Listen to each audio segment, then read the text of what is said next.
Hi guys, and welcome to today's instructional video. Today we're going to be talking about the conventions of different types of text in different genres. So let's go ahead and dive right in. So first, let's talk about what a convention actually is. When I'm talking to you about the convention of a type of text or of a genre, I'm talking about the rules or the guidelines, sort of the expectations for what that usually looks like. For example, if you're reading a newspaper, you're going to expect to see images. You're going to expect a more formal tone because this is a professional writing it. You're going to expect to see headlines and subtitles and interviews and quotes from other people. Or, for example, if you are reading a narrative or a story, you can usually expect to find the 5 stages of plot in a story because we know that most good ones follow a plot. Alternatively, if you are reading a persuasive essay, you're going to usually expect about 5 paragraphs with an intro, 3 body paragraphs, each arguing a different point, and then a conclusion that sums it all up. So again, a convention really is just sort of like the traditional way of doing a thing. That's why you might hear people use the word conventional instead of traditional. It can also be really helpful to understand like what a type of text is, think like your objective summaries, versus a genre. When we're talking about types of text, we're talking more about like the structure and the author's purpose. For example, like you know what a poem usually looks like. You know that the structure is based on line breaks and based on like stanzas. You know what it should look like on a page. And you also know what a narrative looks like, right? It looks very different. It's paragraphs, it's dialogue, whereas an article is like subtitles and following those text structures we learned about for Fears and Phobias. Whereas genres are more specific subcategories of a narrative. For example, horror, romance, fantasy, dystopian.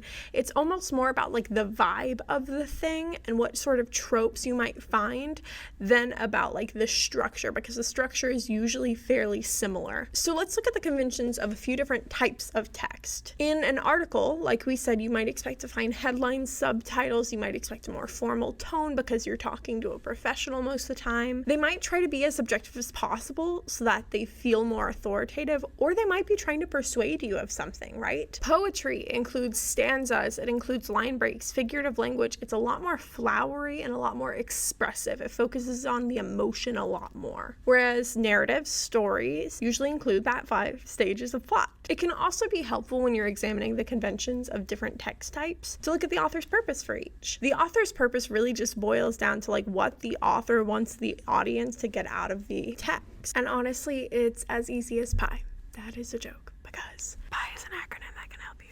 So P is for to persuade. This is when your writer is trying to like get you to think the same way they do or to get you to take a particular viewpoint. So for example, if I write an article and I post it on BuzzFeed and it's 5 reasons that you should support the Hollywood writer's strike, that's going to be very different because I have a different purpose than an article where I'm saying, here's everything you need to know about the Hollywood writer's strike. You can expect that in a persuasive piece, I'm going to try to like change your opinion, and the information I'm going to include is trying to get you to join my side. Whereas informing is a lot more objective. It's a lot more fact-based and research-based. I'm not going to try to get you to one side or the other. I'm just going to give you all the info I can if it's a good informative piece. E is to entertain or to express feelings. This is where we're looking at our narratives, our stories, and our poetry. Those things are meant to entertain you. They're meant to amuse you. There's no like agenda behind it besides that. Now, articles usually persuade or inform.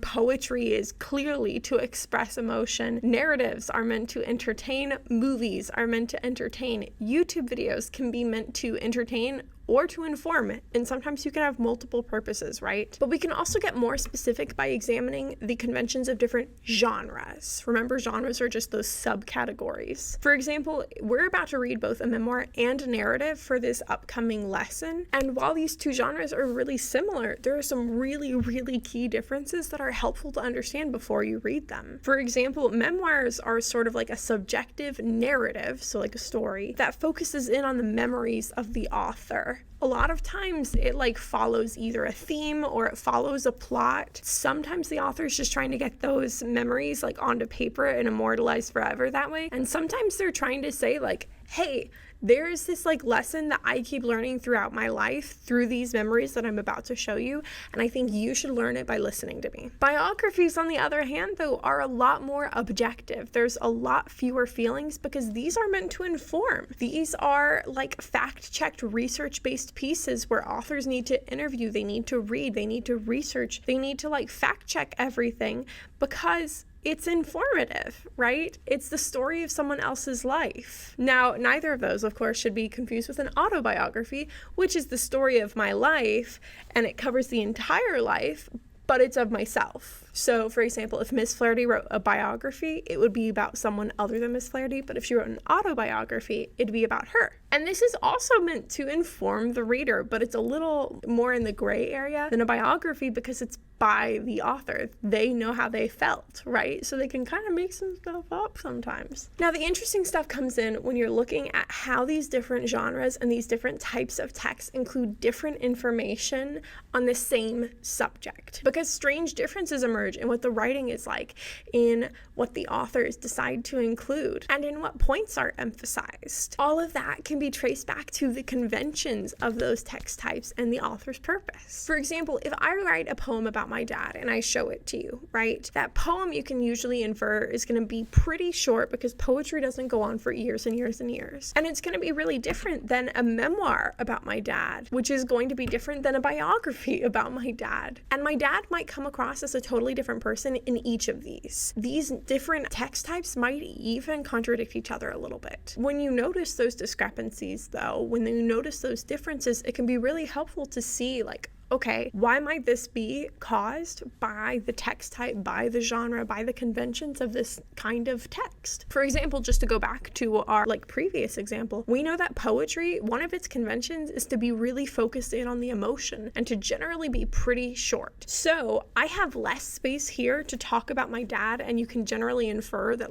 I'm going to be really weighing in on how I feel about our relationship or about a moment in our life. I'm going to be focusing really hard on the feeling. Whereas a memoir focuses in more on the memories that I have with my dad. So I also have more space, because it's a narrative, to focus on the nuance of our relationship. I can give more color to our relationship because I have more paint to do it with, if that makes sense. And then a biography about my dad's life is going to be super different from both of those because it's objective. It's me writing a research-based, fact-based piece about my father's entire life. And because I've been a much smaller part of my dad's life than he has of mine, I'm going to be a lot less the focus, and our relationship is going to be a lot less important in the biography than it would be in a memoir about my relationship with him. So that is all I have for you today. You do have some guided notes to fill out. You can do these with a partner, and you're just exploring different kinds of text and different genres and sort of the different vibes to each of them. Where does the author's purpose differ? What information might they emphasize? What's the vibe, usually the mood, the tone? What is the way that you know it's that thing?